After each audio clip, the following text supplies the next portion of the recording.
Facebook with our weekly instructional video. Got a new co-star here on the video. This is Harley.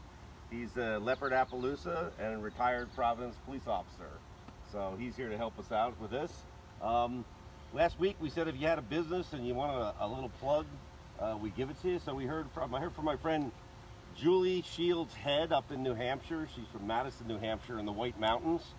And she's got a barn up there called Wincroft Stables and Guest Suites. So they have a beautiful farmhouse and they have guest suites in it. So you can go up and stay. It's advertised through Airbnb.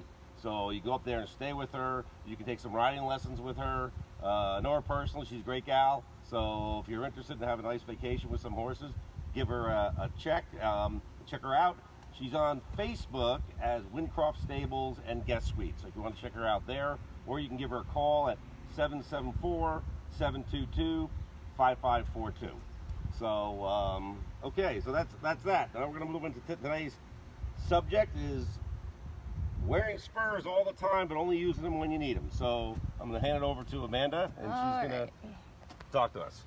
Okay, so how to ride with spurs all the time, but only use them when you need them. Okay, so it's pretty simple, believe it or not. So it all has to do with having your leg in the proper riding position, as we had talked about in one of our prior videos.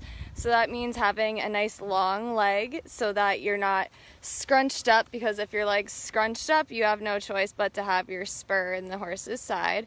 So you want to have a nice long leg with your toes pointed straight ahead, not sticking out like duck feet, because if you have duck feet, you're more likely to be jabbing the horse as you're trotting or cantering around the ring.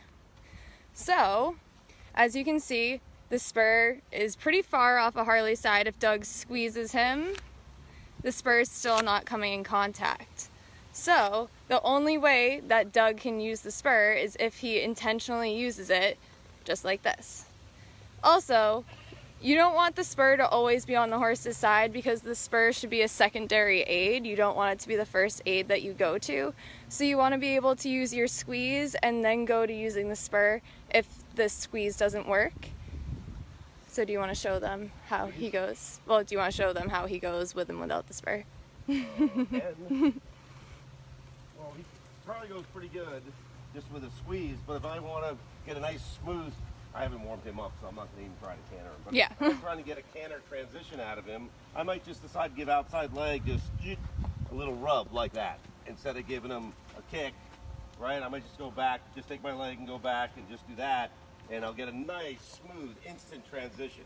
And then with Harley in particular, police horses are really well trained. They're trained in the dressage. They're really, really smooth movers.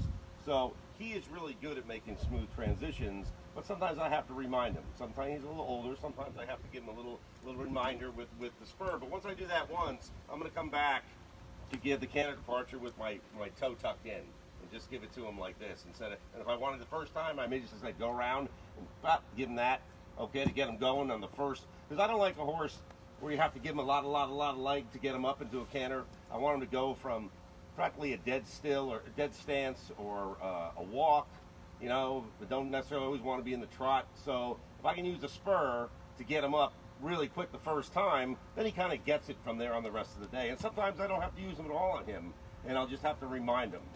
So exactly. So like we were saying in our prior video when we were talking about your leg being in the proper position, again, if you have your toes turned out or your leg too short, that spur is going to constantly be on the horse. And if it's constantly on the horse, you're going to end up really irritating your horse, and you can even cause like calcifications if you use the spur too much.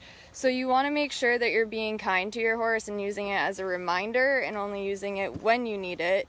So you want to be able to ride with them all the time, because you never know when your horse might be like on a hot day. It's been really hot this summer and you need to get that one last canter lap out of them, or you need to get them started for the day.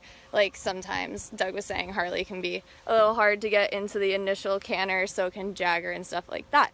But basically, using the spur only when you need it all has to do with your leg being in the proper position, just like this. So thank you for watching, and we'll see you next Saturday at 9 o'clock for another live video. Thanks!